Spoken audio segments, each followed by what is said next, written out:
کچھ دن پہلے میرے پاس ایک فون آیا، ایک بچی نے کہا مفتی صاحب میں ایک دکان پر جاب کرتی ہوں، ملٹی نیشنل دکان ہے بہت بڑی، میرے ساتھ جو نئی بچیاں، نئی بہنیں، نئی لڑکیاں جو امپلائی بن کے آئی ہیں، دکان میں آئی ہیں کام کرنے کے لیے، ان کی مجھ سے 8,000 روپے زیادہ تنخواہ ہے اور میری ان سے 8,000 روپے کم ہے۔ اور وجہ کیا ہے؟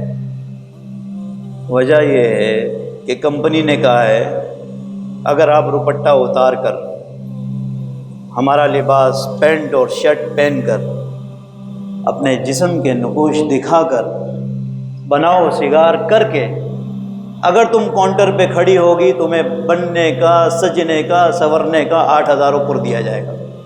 اللہ اکبر! یہ ہے ہمارا ملک پاکستان۔ یہ دور کی بات نہیں کر رہا، ہمارے کلفٹن کے شاپنگ مال کے ایک ملٹی نیشنل ایک برانڈ کی ایک وہ بات بتا رہا ہوں، یہ ایک کی بات نہیں، یہ سب میں۔ اب بتائیے مفتی صاحب 8,000 روپے وہ بناؤ سگار کا دیتے ہیں، میں پردہ کرتی ہوں، میں اسکارف لگاتی ہوں، چہرے کا پردہ کرتی ہوں، میرے باپ مجھے اجازت نہیں دیتے ہیں کہ میں کسی کے سامنے چہرہ کھول کے آؤں، مگر وہ کام کرنے کی اس لیے اجازت دی ہے کہ وہ فالج زدہ ہے، گھر پہ کوئی کمانے والا نہیں ہے، مجبوری سے میں باہر نکلی ہوں۔ اب میں بھی یہ چاہتی ہوں کہ میں اپنا دوپٹہ اتاروں، 8,000 لوں، 4,000 روپے کا میک اپ کروں، 4,000 روپے مجھے آنے جانے کی بچت ہو جائے گی تو ہمارا گھر اور اچھا چل جائے گا۔ کیا اسلام میں میرے لیے اجازت ہے؟ کیا اجازت ہے میرے لیے؟ 4,000 روپے مجھے اور بچت ہو جائے گی۔ تحبون الفاظ یاد رکھنا، اس میں جو بھی ملوث ہے، جو بھی ملوث ہے وہ اس آیات کے زمرے میں ان الذین یحبون ان تشیع الفاحشہ کے زمرے میں وہ آ رہا ہے کہ آپ بھی اس کا ذریعہ بنیں، سبب بنیں، کہ آپ نے اس کو یہ مجبور کیا ہے۔ کسی مسلمان بھائی نے کہا ہوگا نا، جو اس کا مینیجر ہوگا اسی نے کہا ہوگا نا بہن کل سے دوپٹہ اتار دو، 8,000 زیادہ ملیں گے۔ حالانکہ کتنی سخت حدیث ہے، کتنی سخت حدیث کے نبی اکرم صلی اللہ علیہ وسلم نے فرمایا اگر کوئی عورت سجتی ہے، سنورتی ہے، کسی کو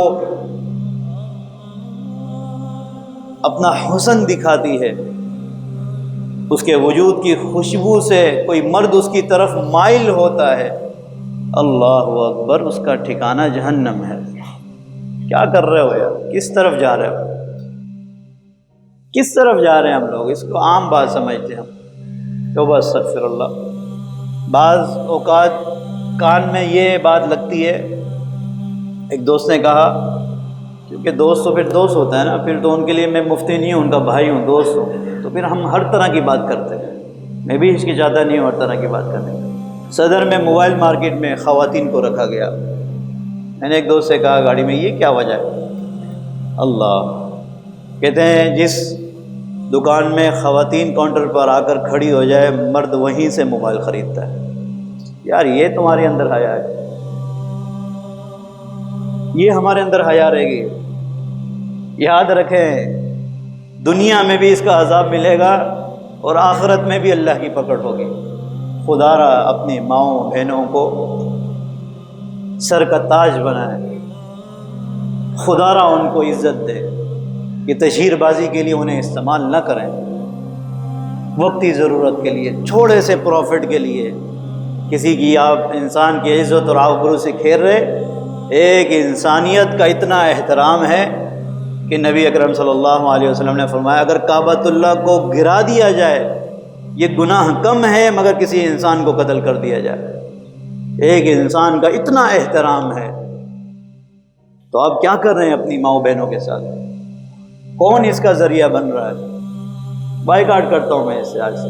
خدا را ہر انسان جس بھی آرام سے کرے، طریقے سے بتائیں ان کو، پردے میں ہو، تنخواہ اس کو بھی ملے گی، اس کو بھی اتنی ملے گی۔ ہونا تو الٹ چاہیے، جو ابو کرے پردہ کرے اس کو، اور اسلامی جمہوریہ پاکستان میں رہتے ہیں ہم، ایسی چیز کا کبھی ذریعہ نہ بنے۔ اگر آپ کی دکان ہے، اگر آپ کسی فیکٹری کے مالک ہیں، کسی بچی کو، کسی بچی کے حسن کو اپنی پروفٹ کے لیے استعمال نہ کریں، اس کی عزت سے مت کھیلیں، خدا را اس کی عزت سے۔ یہ ہمارا معاشرہ بہت بری طرف چلا جائے گا، ایک دن آپ کی بچی آ کر یہاں کھڑی ہوگی تو پھر کیا ہوگا؟ آپ سوچیں، ہم تو کسی کی بچی کی طرف بری نگاہ کرتے ہیں نا، کچھ نہیں ہوتا۔ اگر آپ کو بتایا جائے کہ محلے میں فلاں لڑکے نے آپ کی بچی کو دیکھا ہے، اس طرح بات کی، کیسے آگ بگولا ہو جاتے ہیں، پھر کیوں ہوتے ہیں؟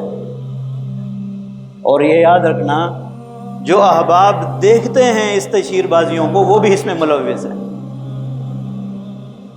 وہ بھی ان تشہیر بازیوں کو لائک کر رہے ہوتے ہیں۔ خدا را یہ ہمارا معاشرہ کس طرف جا رہا ہے؟